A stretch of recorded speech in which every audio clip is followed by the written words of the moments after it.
Seger. Best people semua. Nah, selamat sore. Ini sore hari kita nyantai, ngopi, sambil nikmatin senja di pinggir kolam, ya kan? Asik nggak? Asik nggak, Nyo? Mantap. Mantap kan? Ini memang sengaja dibikin kayak gini suasananya, supaya kalau kita mau nyantai, mau ngopi, kita pikir utang, kita di kolam aja. Nggak usah dibayar. Tapi kurang satu, Mas. Apa? Pasangan. Ya, kalau duduk di sebelahnya kan enak. Teori, gitu. Loh, main fisik. Nggak boleh gitu, no. Kita fokus dulu kerja, ya kan? Kita nyantai sendiri nggak apa-apa lah. Nanti kalau udah itu kan ada pasangannya sendiri datang. Ya nggak? Oh ya, ngomong-ngomong, hari ini kita ngapain? Nah, ini kita banyak banget sebenarnya yang mau kita bahas ya. Salah satunya soal ikan koi ini, banyak macamnya, banyak itunya. Kita sekalian edukasi buat teman-teman semua. Gimana sih? Ini kita mau itu ya Om ya? Ya, Mau bahas tentang itu ya Om? kita bahas kelanjutan ya. Jadi Kemarin ini ya? kemarin kan video sebelumnya proses masukin ikan. Terus kemudian ikan adaptasi. Benar. Ada flashing-flashingnya, ada masalah sedikit, stres. Yo. Nah, ini sekarang sudah membaik. Nah, ciri-cirinya apa, teman-teman? Halo teman-teman, jika ingin mendapatkan burung kesayangan bisa hubungin di Blessbird Center Semarang, Yogyakarta, Madura, Mojokerto. Kendal. dan terima kasih. Terima kasih. Sudah membaik. Nah, ciri-cirinya apa, teman-teman? Secara perilaku yang saya sering edukasi di beberapa video, ikan koi itu sebetulnya pada prinsipnya itu ikan kolonian. Koloni ya? Koloni. Nah, kalau dia sudah mulai membaur dengan teman-temannya, sudah agak membaik nih. Nah, tapi dia masih cenderung di dasar terus nih, masih stres juga. Masih stres juga. Itu ciri-cirinya? Ciri-cirinya, ini kemarin kita udah masukin 2 ekor kohaku lagi dari Farm Isa. Kelihatan Terus cakep. ada sangke, palnya. warna kan sekarang udah mulai lumayan Enak nih. dilihat Nah, sekalian saya yang bilang bahwa memang saya tidak detail sekali dengan parameter alat ukur. Air ya. Tapi saya ngelihat mata saya ini kelihatan air ini masih belum mature 100%. Belum measure 100%. Cukup ya? bening, tapi ibaratnya kalau mata saya ngelihat ini beningnya masih hot. Atau mungkin karena cuacanya sekarang Mungkin Semarang karena agak sering mendung, Ah, panasnya kurang. panasnya kurang ya. Panasnya kurang sehingga kolam ini agak lama untuk mature, tapi nggak apa-apa. Tapi sesuai progres yang kita perhitungkan, arahnya Lebih udah cepat membaik. ya. Lebih cepat dari.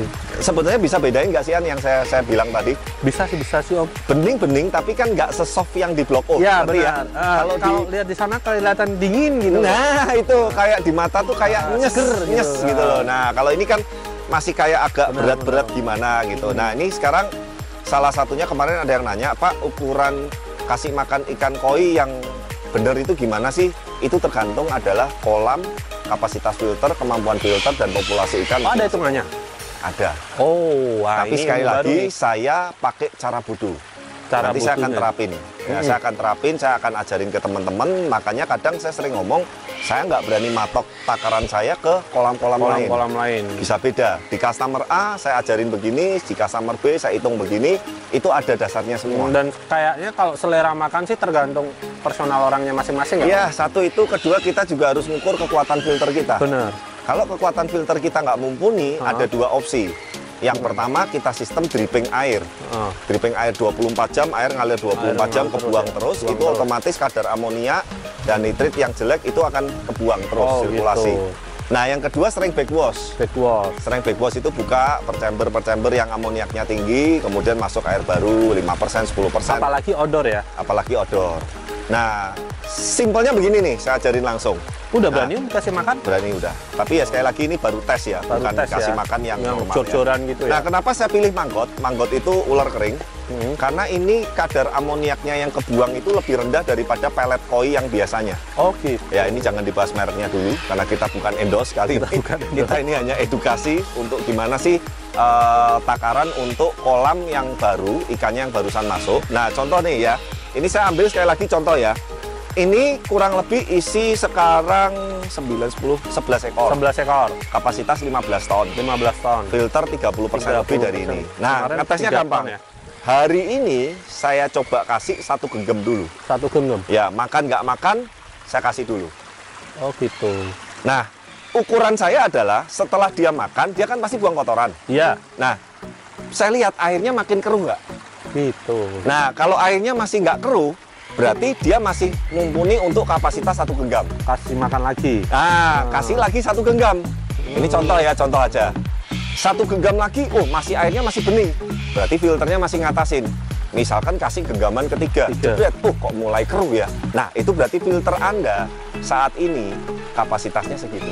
Oh. Nah, untuk kolam baru, kapasitas filter itu nanti bisa membaik seiring dengan pertumbuhan bakteri positif yang di biologis terutama, itu nanti lama-kelamaan akan makin bagus. Makin bagus. Makanya ada istilah kolam koi makin lama, makin kuno usianya, itu makin bagus. Makin bagus ya. Karena bakteri positifnya udah, produksinya udah banyak.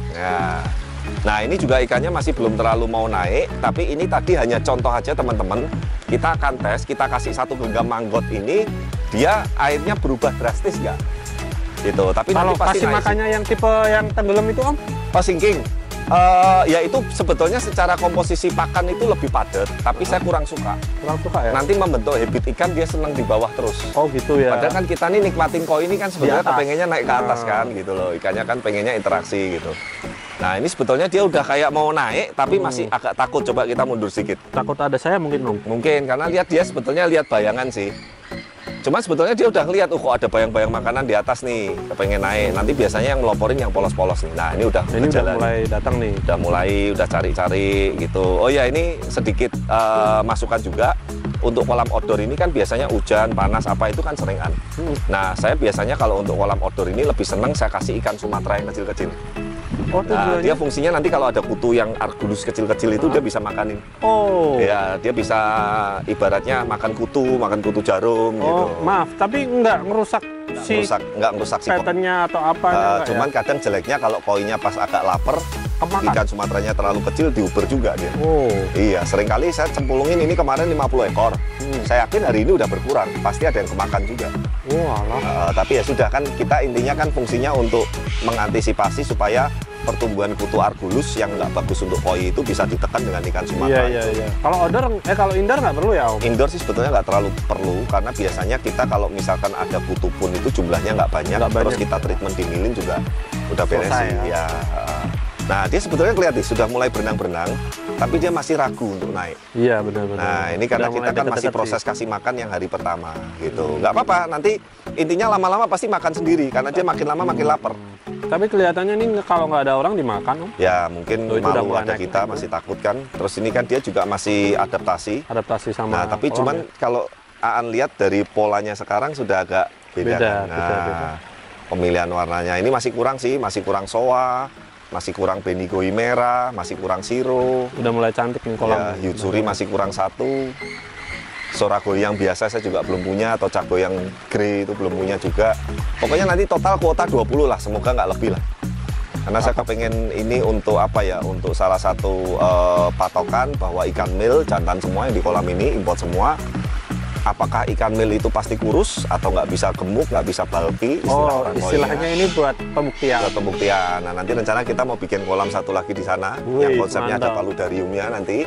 Nah itu nanti saya rencananya kepengen isi ikan lokal semua. Oh, kalau paludarium itu sebenarnya efisiennya buat koi bagus apa enggak sih? Sebetulnya sih kalau menurut saya untuk koi nggak ada efeknya, tapi untuk estetika keindahan aja itu. Oh. Jadi kan kita ngelihatnya selain nikmatin kolamnya, ikannya, kita juga bisa mandeng paludarium atau yang penting juga kolam koinya juga. Filterisasinya ini juga bener ya? Ya, kemarin ingat nggak ada beberapa customer sama temen kita main sini, waktu belum ada ikan sama sekali. Dia ngomong apa? Gila ya, belum ada ikannya aja udah bagus. Bening. Nah, bukan cuma masalah air beningnya, tapi kita nikmatin mata untuk ngelihat ada suasana bonsai-bonsainya, ada suasana batu-batu kali, ada batu-batu apa itu yang untuk jalan setapak itu apa sih, andesit itu kan.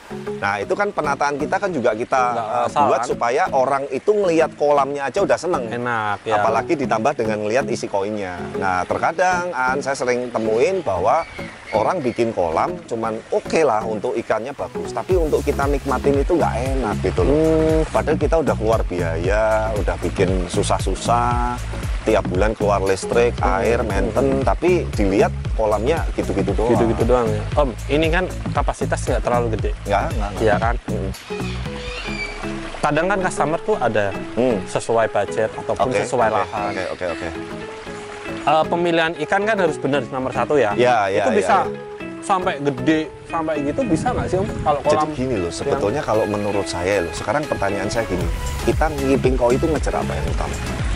Ngejar indahnya kan? Indahnya kan. Sebetulnya ukuran itu buat saya malah nomor sekian. Contohnya begini, Pak, saya cari ikan koi yang bisa 1 meter. Menurut saya kalau cuma mau ngejar 1 meter ya, piara aja arapaima.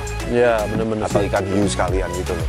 Ya. Maksudnya kadang kalau orang cuma hanya ngejar ukurannya tapi melupakan atau mengesampingkan kualitasnya, menurut saya keliru. Keliru, benar. Iya, memang yang dituju adalah ikan koinya bagus, polanya bagus, jumbonya sampai 1 meter. Tapi pertanyaannya budget Anda mampu nggak? Mampu nggak? Benar.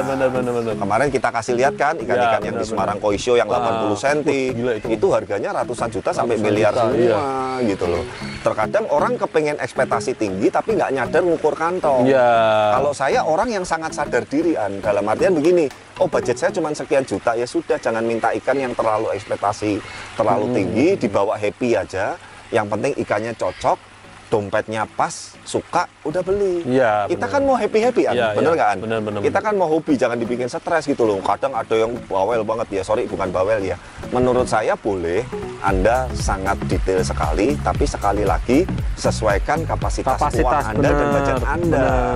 Sekarang beli ikan 1 jutaan, nanya indukannya berapa meter, umurnya berapa, ini bisa jumbo nggak Pak, ini bisa itu. Saya kadang cuman jawab singkat begini, Bapak lihat ikan kondisi sekarang aja, cocok monggo, nggak cocok ya sudah.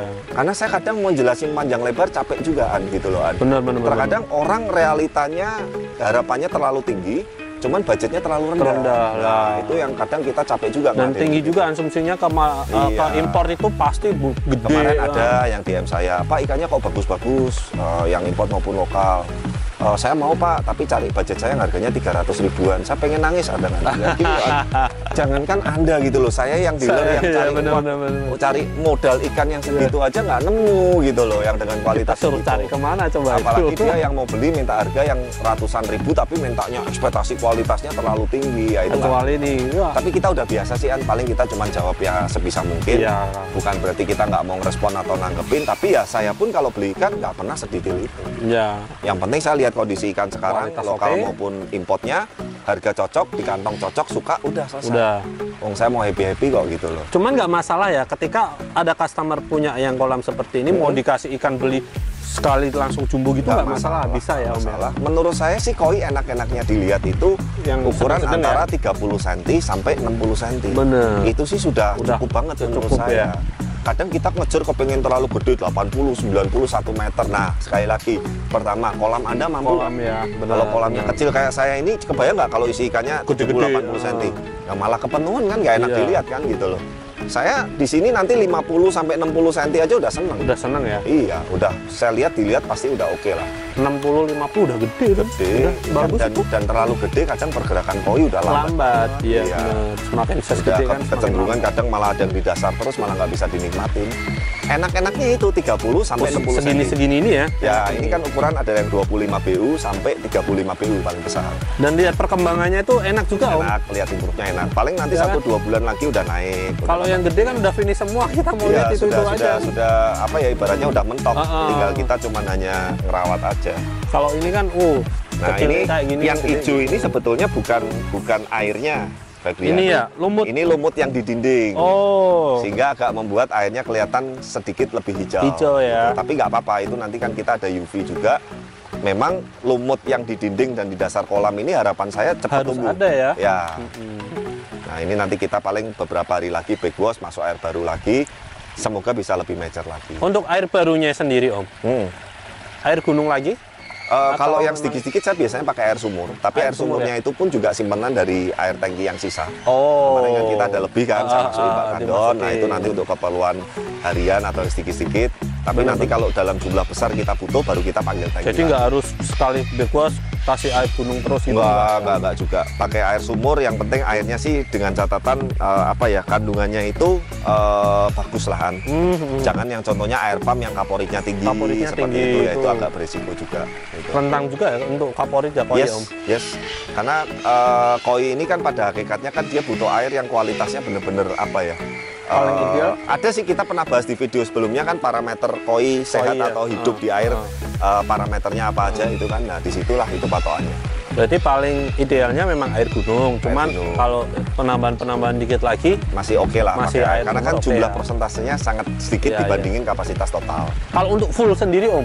Kalau air full sumur ya sebaiknya sih air gunung. Air gunung dikit ya, paling enggak ya. Tapi kita jarang sekali sih kalau sampai ngefullin lagi, karena amit-amit itu bisa kejadian karena pertama, satu kita ngeriset kolam, yang kedua ikan sakit massal satu kolam. Oh gitu. Ya amit-amit kita udah lama sekali nggak pernah begitulah gitu. Berarti cuma secukupnya pakai air lama. Yes. Tapi kalau amit-amit butuh untuk sampai total banyak, ya itu biasanya case 2 itu. Nah itu tuh masih flashing tuh, masih belum terlalu nyaman dia gitu. Cuman dari pergerakan koloninya dia udah membaik. Udah baik. Nah, ya kurang lebih seperti itu. Jadi kalau teman-teman pesan saya intinya kalau kolam baru, ikan sudah masuk, kasih makan, treatment dan lain-lain, jangan buru-buru. Obat-obat lainnya nggak perlu ya? Obat-obat lain sih kalau saya sih paling kalau terlalu gitu ya? ikannya ngurat-ngurat merah atau stres, paling Elbayu atau pomade. Itu aja sih. Garam kalau memang benar-benar urgent banget, karena garam sekali lagi di garam itu menyebabkan sebagian bakteri positif juga ikut mati. Tapi terkadang saya sering ngomong ke teman-teman, kalau ikannya memang sakitnya parah, butuh untuk penggaraman di kolam, sekarang yang dipilih mana? Milih ikan koinya yang mati atau bakterinya yang mati. Kalau diambil di karantina sendiri gitu bisa ya? Tapi kan kalau udah satu kolam repot juga. Repot juga ya. Iya. Harus satu kolam dibersihin ya kan, harus kita ngangkat ikan satu kolam, ya sudah terpaksa treatment di kolam. Iya, treatment di kolam sebenarnya. Ya intinya nanti case by case kan kita nggak bisa patok atau kasih inputan sekarang, mesti harus lihat kasus per kasusnya lah, intinya seperti itu. Oke, ini total ikan berapa Om kemarin? Saat ini 11 Mas ya. 11 ya, berarti ada penambahan lagi ya? 11 ya. Nanti lah, buat teman-teman nih tungguin pokoknya aja. Paling lah dalam semingguan lagi lah. Semingguan lagi udah stabil, semingguan lagi ikan juga udah 20-an ekor, kita kasihnya juga bertahap. Kan kita kan bertahap, kemarin yang partai pertama 9 ekor, aman, kita tambahin lagi. Oke, aman, nggak ada tanda-tanda urat merah, nggak ada tanda-tanda apa, masukin lagi. Step by step ya Om ya. Tapi asik kan ya? Asik. Seru sih. Bagus nih. Nah ini warna juga udah mulai kelihatan. Ya kurang lebih seperti itu ya. Semoga terima kasih banget nih Om masukannya. Kalau memang ada kekurangan atau salah-salah kata, ya kita mohon maaf. Intinya kita hanya mencoba sharing aja. Sharing ya. Kita juga nggak menggurui ya Om ya. Kita semua punya patokan belajar masing-masing. Semua punya patokan masing-masing, bener. Mau treatmentnya kayak gimana buat teman-teman sendiri. Oh kita punya treatment kayak gini nih, gini sama oke. Nggak ada yang salah ya Om ya. Nah ini menurut Bless Koi sendiri. Dari pengalaman kita selama ini. Ya, makasih buat teman-teman, makasih buat Ko Ade ini udah banyak banget mengedukasi kita tentang koi, tentang kolam, tentang air, semuanya, bakteri-bakteri apa aja, pas komplit pokoknya.